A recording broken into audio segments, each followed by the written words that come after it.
I make no mistake about that. Say that again about your nine nails? Nine nails? 9-inch Nine nails? lives. 9 lives. Oh, no, 9 lives. I've used them up. I make no mistake. There's no mistake about it. I'm on borrowed time. I'm very suspicious. Anything could happen. I can't let anyone get near me that could bring me down. Because I think the next time I go down, I stay down. Really? Well, no, because I'm going to fight. You think we get more than 9 lives? You think they'll like extend me a 10th and 11th? I would hope. Well, it would be nice. I'm a giver. I take care of the homeless. You buy them bottles of wine. I sure do. Well, That's what they want. I want to know about. You want to know lots of things. I want you to know want to know one the more lottery thing. numbers? I know them. I bet you do. Yeah, I'm afraid to win the lottery because I might be on TV on the lottery They'll curse. say you were the rigged. curse of the lottery winner. Why Gonzo? Oh, see, I'm glad you asked that. Uh-huh. Because I didn't give that to myself. The National Enquirer gave that to me when I got into prison, and I jokingly say broke into prison because who in their right mind goes into a supermax penitentiary uninvited? Yeah, they usually break out. Yeah, Mississippians don't. That's the whole dyslexic thing. You know, but anyway, so when I got into prison and got that picture and interview out of Pete Rose for the National Enquirer, and then after that they hired me full time. By the way, that picture went in Sports Illustrated Best of Year. And so they hired me, and when they shipped me off to Los Angeles, and I'm still trying to figure out if that was reward or punishment, I'm leaning more toward the punishment part of it all. They started calling me Gonz. They never did call me, they never referred to me as Sammy. When they talked to me on the phone or on the internet, they wrote Gonz, G-O-N-Z. Well, I know what that was. I'm from Mississippi. I don't know what that was. I was running a nightclub and doing this and just trying to survive, It's hard scrabble Mississippi. Dealing with all that. Gonz, what's that? No, you know what? I never questioned it. I just, I didn't ask a lot of the Brits, or the Brits what they were talking about. I didn't really care, frankly. You got a paycheck for me? Right. Just point me in the right direction. And Which office do I get my check? Thank you. Huh. Now, See you next time. We want you to go break into this mansion that Roseanne and Tom Arnold were renting and punch holes in the wall for us. And then we'll come swoop in behind you and Take pictures. take pictures and blame it on Roseanne and them. And then Roseanne and them will come back and kick their asses. No, I didn't actually do that. That was scenarios. That was something that happened. I wasn't involved in that, but I know the editor that got punched out by the big black man that was the flower deliverer when he came from Los Angeles. Well, once a month they would ship an editor to Los Angeles, and from Los Angeles they'd ship one of the reporters back to Lantana. We called it for reprogramming to make sure that we were still on. We weren't ready to go. Deprogramming. Deprogramming. Reprogramming. Reprogram. Make sure that we were all still on on the National Enquirer team, that we're not about to run amok, screaming into the United States, their business, So they watched us pretty close. You can't really get your hands around. Well, the Enquirer guy was like ex-CIA or something, right? One of them was the main guy. The Oh, owner. you're talking about Generoso Pope, the owner. Pope. He actually, the National Enquirer was the True Detective magazine. In the day. I don't know if you saw it. Your mama read that, but I saw them all over my house. My True dad Detective. was a private eye in Miami. Yeah, he likes all that. That was the National Enquirer. Characters. And then they turned it over to, and I think that was during like Hearst days, Hearst publication, that Generoso Pope and he were running side by side. I don't know if they were so much buddies, but it was all during that. My friend that bought knives from me that my dad made was Larry Haley. Oh, he's a good friend of mine. Remember Haley? Oh, I know Harry. Is he still very well. alive? He's a green. Haley was a Green Beret, and they plucked him out of the Miami Herald. Yes. Yeah, he's still alive. He likes me. He lot. does? I don't know where he is. I know where he is. He brings his toys down to the Keys. Actually, the last time I saw him, he opened up his trunk, popped open his trunk. We went to Marathon. He bought my mama's machine gun. I can see that. Yeah. And I'm certain he used your mom's machine gun. I'm sure he did. Maxim. And he would open up his trunk, and he would have all this infrared cameras, binoculars, the coolest toy. Super spy Big shit. guy. Yeah. Oh, well, that's what National Enquirer was all about. Pencil recorders and voice-activated pens. He's got a neck knife. Good stuff.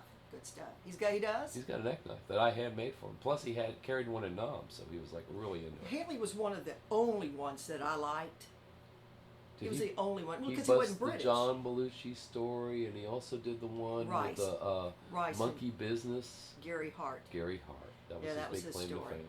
That was his big story. And we got to go in the secret. They wouldn't let us in the building, but they Yeah. let us in the parking lot to talk to Larry one day. Of the National Enquirer. Hysterical. Funny thing. Okay, Did I ever back answer to your Gonzo. question? Oh yeah, no, I didn't answer your question. Let's See, go that's- back around to the I question. always 'Cause- go off somewhere else, and I guess it's like my life, right? Yeah, well, we're working. The We're plans working. are- the- We're trying to work up a rapport with each other. Oh, really? Okay. Oh well. If you say so. That's what they call it. So back to Gonzo. So they would always write me Gonz, not even Gonzo. I just never did pay attention to it. I had no idea until years later. Well, that just kept me so busy. The year that I left them, I was 54% of their page one stories, and I wasn't up to par with those British reporters and writers. They were taking advantage of a female, of a poor old pitiful me. I don't doubt that. Well, they had a little bit of a problem when I started demanding my money. I want my money. They told me they'd make me a millionaire. They said, if you come on board, we'll make you a millionaire. We'll have you as a millionaire. Several years later, I'm still in that studio apartment behind the National Enquirer's office, and I'm calculating my money, and I ain't even nowhere close. You ain't feeling like a millionaire, right? No, and they're driving new cars, and they got swimming pools and tennis courts, the British guys, and I'm going, that's enough of that. So you're making them a millionaire. Yeah. That wasn't the deal. Well, and then they started turning me into a stunt person, but they were saying everybody's got to do a stunt. Since when does writers have to be stunt people to keep their job? Don't go to stunt school, do they? Well, so they had me wear a bee beard of 100,000 bees on my face, which was a very dangerous assignment. As a matter of fact, when I was just back on the Mississippi coast for those book signings and that authors conference, an uncle through marriage was stung on the hand. He was outside cooking jambalaya, and he was stung on the hand by a bee. One bee. One bee, and he went into epileptic shock, yeah. and started twitching, and in 2 minutes the man was dead. Wow. All because he had a cold. They claimed because his immune system was down and was depleted, and it killed him. These people had me wear 100,000 bees. So, but they were paying me $1 a bee. I said, well, bring on the bees. 100,000, that's all you got? Let's get 50 more in there. Let's make it worth it. And they said, well, now, so they brought the bee handler in a week before to discuss with me what needed to be done and how to protect myself. And he says, well, you can't consume any alcohol for 1 week, no deodorant, no citrus products, no perfume, no makeup.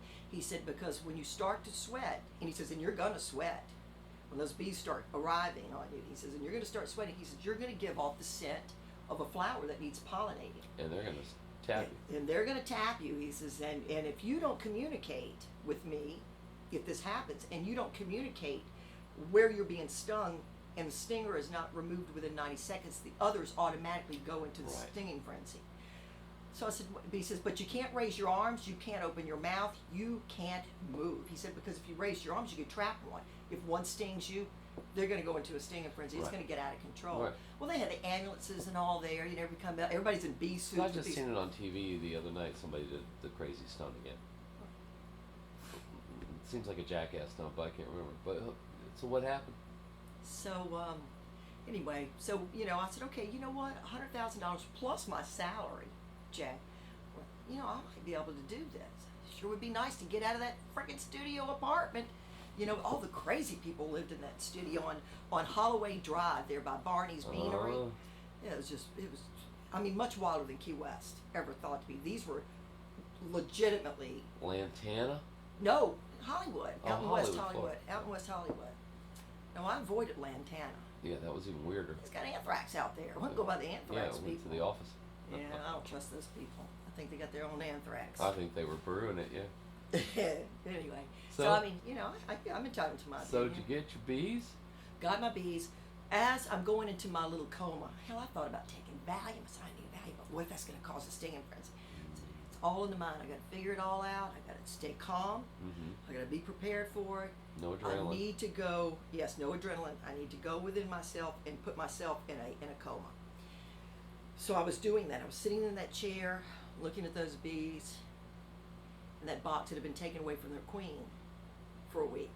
because that would ensure when the workers were released, they would go hunt that queen down. And she was around my neck in what they called a medallion, a little cage, with Queen Hormone all over my sleeves of my sweater. Well, that's how they do it, right? So when those bees were loose, they've been so away. they don't want to kill you. They think you're her. Yeah, they think, I'm the big bee. In theory. I'm the big bee. And sometimes that could be good. This case, it wasn't. So as all of this, they're getting ready to release the bees, and a FedEx or somebody, a courier, comes up and runs up on the set and says, I've got to pay, waving this manila envelope. For Sammy Mays, I've got a special, package here for Sammy Mays. And I came out of my coma. And, what is this happening right now? It's been a week of no alcohol. Yeah. I can't even have gin with grapefruit juice. What? No. And I found it very difficult to get back into it. It was a letter from the National Choir really asking for me, a document asking for my signature to release them if any harm came to me, bodily harm, or if I died. From the event? From the National Enquirer, coming out of Lantana, a special package. They waited till that last moment. Their timing was impeccable. They timed that out. I called it off. All the bee handler was getting paid $50,000. All these photographers. Nobody got paid. Nobody got shit. Nobody got crap. I called it off. I went, oh hell no! I can't even believe they just did that to my head. I mean, I was into some. I ain't signing shit. Hell no! What? They're not gonna. If I get stung, they're not gonna take care of me to the hospital. So I went into the bee company. We were filming it at LAX Honey Company. Marched in there. I don't even know if we had cell phones then. I don't know. And so I called my editor on the phone, Joe Mullins, and I said, "What the hell? I just called the stunt off." And he said, "You want me to? You don't want to be responsible if I get hurt and I'm going to be selling you magazines? What is this? Shouldn't even be doing this except for money." And he says, "Well, you can't blame us for trying now, can you?" And I went, "Oh, what?" So that was the end of that? That was that. I said, I'm out of here. I'm out of here. So I went and sat at a bar, Maribel's, there on Sunset Boulevard, next to Nikki Blair's, across from Tower Records, the famous Tower Records. Sat at this little bar and debated, am I going to do this stunt, or is it off for good? Do I want this $100,000, or am I done? I'm tired of their games. But I'll tell you what I really did tell him. What I really told the Brit, I said, I cannot believe that you would pull this on me, one of your own, when I know all your dirty, rotten secrets. You've let me in, and you're going to pull this on one of your own? And that's what he said. He said, well, you can't blame us for trying now, can you? They never, well. What dirty dogs. Now I'm starting to get, it's not dawning on me yet. The paranoia is not setting in, that all of a sudden I'm a writer and a reporter to a stunt person, and no one else is doing stunts. So one guy says, he was my partner on a lot of stories. He put in a lead, National Enquirer reporter covers himself in naked women and eats his way out. I mean, these are what the other people, everybody had to produce their own leads. Well, somebody else produced that bee lead for me. And they were probably hoping, what they were banking on, it was a stinging frenzy. They didn't want me with bees on my face. Ho-hum. They wanted a stinging frenzy. Well, but anyway. So the next They're trying to get you killed? Yeah. Well, that's so good. It's the good stuff. That's where you make money. That's where you sell issues. So anyway, so the next thing is that then they had me walking a mile in the air on the wings of a biplane, ducking low-flying birds. Did you do that? Yes. Then they want to, now I'm starting to become suspicious now. Why aren't any of the other reporters doing this? Because you're the only one nuts enough to do it. They said, well, we want a gee whiz story. I said, I don't even know what the hell a gee whiz story is. We don't even say gee whiz in this country. Gee whiz. Gee whiz. I said, what's a gee whiz story? They said, well, when you finish reading the story, the reader responds with gee whiz. I'm, oh, for crying out loud. We in haven't the said 50s. Yeah, gee whiz story. So I went, whatever. See, that's why I didn't question about the Gons. I just didn't know I have some Brit crap. So it's not a Hunter Thompson reference? Oh, well, I don't know. Well, they called him that too, I guess. Yeah, well, I mean, I learned that later. GONZO reporting was going in and, doing it, getting in. Well, so maybe that I'm sure that's where they got it from. Yeah, or dubbed him the same. Well, he's subtitle. older than me. So actually, I didn't know Yeah, a who little Hunter bit. Thompson was till many years later. Much. You know what? Later. Until after I retired, and I did actually retire. I'm still on the run, and You retired? no, I'm just freaking tired. Oh yeah, that's what I thought. You've been tired once.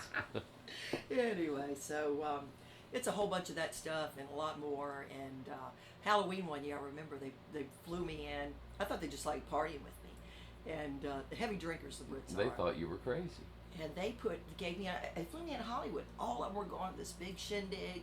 You know, they all had these, outlandish costumes. Well, hell, I just came from Hollywood. I don't have no costume. And I ain't talking about Florida. I'm talking about California. So one of their security guards happened to be a legitimate police officer on the force in Lantana, West Palm Beach. And he was the same size as me. So they tapped him for his uniform so I could wear that as a cop to the bar where we were all going to go in As a real and cop. party. Well, that was the worst idea. The worst costume. I don't recommend a cop costume during Halloween or any time. Those people almost got me killed. You could see people's faces turning colors and leaving. They were leaving the bar. I ran people out of the bar. The party left when I showed up. I go, well, wait. They think I'm the real cop and I'm in here to ruin their party. Oh, hell, I could be shot when I go out of this bar. Uh-huh. See what I'm talking They about? didn't give you the bulletproof vest, did You they? see what I'm talking about? They just gave you the uniform. Well, they could never blackmail me. That was the problem. They run on, they're all about blackmailing people. Yeah, they got blackmailing something their on own. you. Right. They encourage you, if you're a guy, they encourage you to have a prostitute. Have as many prostitutes as you want. Go visit Heidi Fleiss while you get in the store. Get you some. Get you some and get us a story. Haley told me that As they long- had shit on him. He can never get out. It's like the mafia. Once you're in the That's family, right. you can't go away. That's all right. Well, I mean, that's Wow. so that's the way it appears, and that's why you never see anything in the news. You don't know who the players are. You don't go there to apply for a job. They find you, Yeah, and they yeah, usually okay. prefer it to be one of their own. They're British. Mm-hmm. I guess so they can handle those people ever how they handle the rogue ones. I don't know. So, but they could never get me to compromise myself and feel bad about it, where they could blackmail me. You know, I mean, yeah, I did things. I messed up. I'm a human being. I As admit much it. crazy shit as you did, you didn't do anything that wrong. I didn't say it wasn't that wrong. Just nothing they had evidence of. No, and they had plenty of evidence, but I didn't care. Oh. We're from Mississippi. It wouldn't bother you. you. You know what? I'm going to tell you what I like about Mississippians. We know that we screw up. We know that we're total screw ups. Proud of it. Proud of it, but you know what? We never screw up the same twice. That's probably good. That's where you're stupid. Right? Yeah. So, I mean, human beings. If you everybody. if you touch the hot stove twice, You're an idiot. you're a dumbass. Touch it again. Go ahead and touch it again. There it is. But anyway, so, that's my thing. I'm a human being. I know that I'm going to make mistakes. Anyone that says that they're perfect and they don't, they're full of shit. Or they think they're Jesus Christ. And if you go into life like that, where you're going, okay, I'm going to make a mistake, it's all cool. Doesn't matter what it is, as long as you're not killing somebody. You know what? I mean, that's a little mistake. This that side of you murder can't- is good. Yeah. So, But some so- dumbasses just need to be taken out. yeah, I have to agree with Our you old there. joke in Miami was, for the price of a bullet, Hey, you want the that problem could be gone. You want the silver or you want the lead? Yeah, lead- I'm gonna take the silver lead's every fine. time. Anyway, so it's all good. It's all good. Tell me your name and how they find you. You got to be kidding me. You got a website? I ain't answering that question. You're not gonna tell them you're in? I'm not even telling you my name. Oh, good enough. Oh my God, end you're that gonna- segment. I want to hear this. That was just a sound check. Telling my name. Oh my gosh. Answering that question? I'm not even telling you my name. Sounds fun. Good. I've been wanting to hear that for 15 minutes. You got to be kidding me. You're hysterical. Well, that could be edited into anything. How many stories did you just give me in 18 minutes? I didn't say it wasn't that wrong. That doesn't make sense. No, and they had plenty of evidence, but I didn't care. We're from Mississippi. You know what? I'm I'd gonna have tell to you what I like reinsert about myself Mississippi. if we're going to do as We an know interview. that we Well, I got it screw in up. there. We know that we're total screw